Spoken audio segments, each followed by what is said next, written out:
I was bullied pretty heavily through most of my childhood. It was around a few things. One, my weight. Um, I wasn't like a big kid, but I was a little. Um, I like went through puberty a little earlier than other girls did, and I had a little bit of baby fat on me, and so I was picked on for that pretty heavily. That actually went right into even high school. I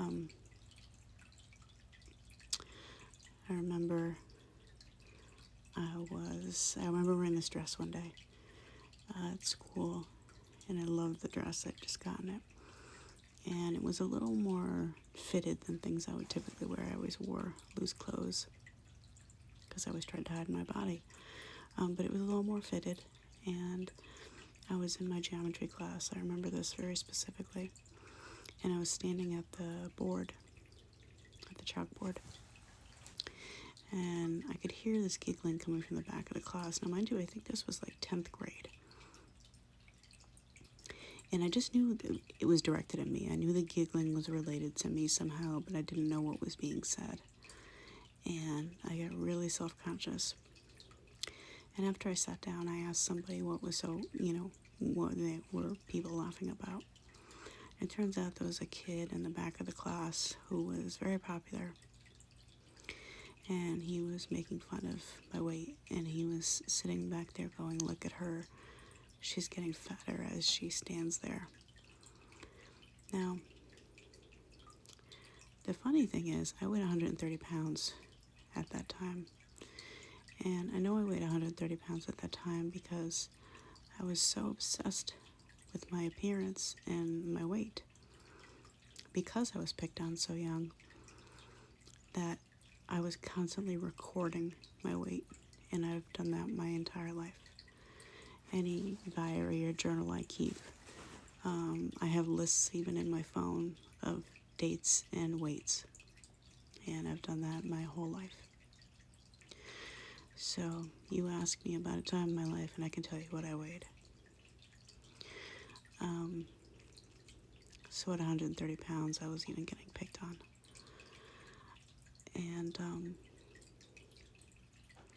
so I could go down that road about how my eating disorder developed. But let's just say I was, picked on very young about my weight, and I did not have an eating disorder, but it actually created an eating disorder because I became so self-conscious about being a little chubbier than the other girls, and I started dieting at the age of 8. And that's how I fucked up my relationship with food. And it's really hard to change that back. The other thing I got a lot of shit about as a kid was that I looked a little different. I grew up in a lily white town. And yes, I'm white myself. I know I'm pale as hell and I'm white. But I looked just slightly different than other people. I had dark hair on my arms and dark hair on my legs. And I naturally have these like sideburns. So I'm Lebanese. And kids knew that somehow. And I used to be called the camel jockey, ape arms, terrorist, all those things. And I remember even through high school, even at summer parties, there'd be, swimming parties, and I would be wearing long sleeves. I'd just be sweating like hell because I didn't want anyone to see my arms. When I was 5 years old, I had been picked on so bad about the dark hair on my legs that my mother allowed me to start shaving my legs. 5 years old. Kids can be brutal. I wouldn't have survived like growing up in the internet age because that's just, there's no escape for those poor kids.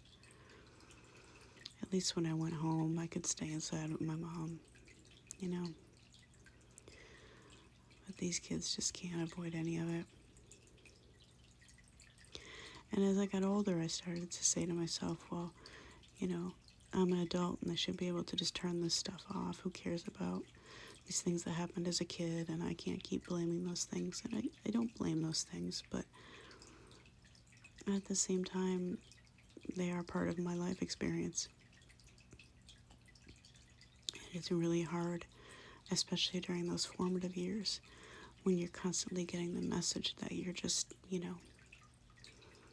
hideous or unattractive, or just, you don't look good enough, or you should somehow hide yourself, that you're going to suddenly be able to just undo that,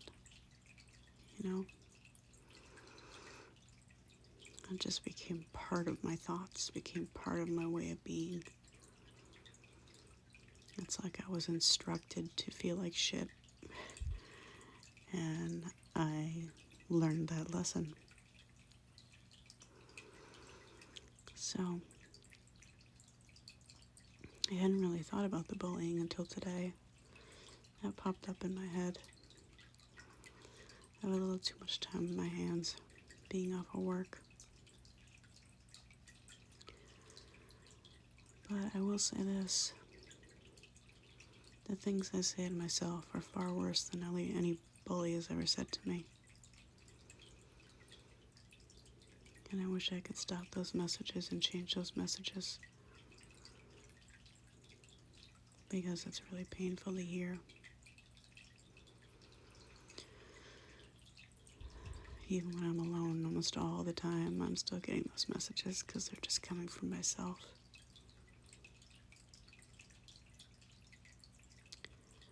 So, off for another somewhat sleepless night of anxiety and depression and all those good things. And I'm really upset about TikTok going away. I really am. I feel like I'm going to lose my connection with so many people. And I feel like when I go through ECT, I'm going to feel even more isolated. Because I won't have this app and these people to connect with. So I'm really sad about the whole thing. And again, I'm drifting off topic. I know.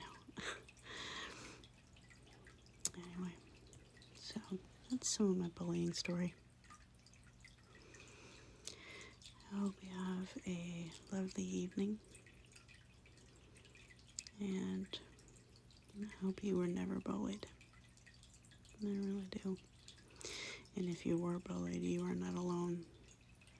And it sucks. And you do carry that shit with you, even if you feel like you shouldn't. I think that's perfectly normal.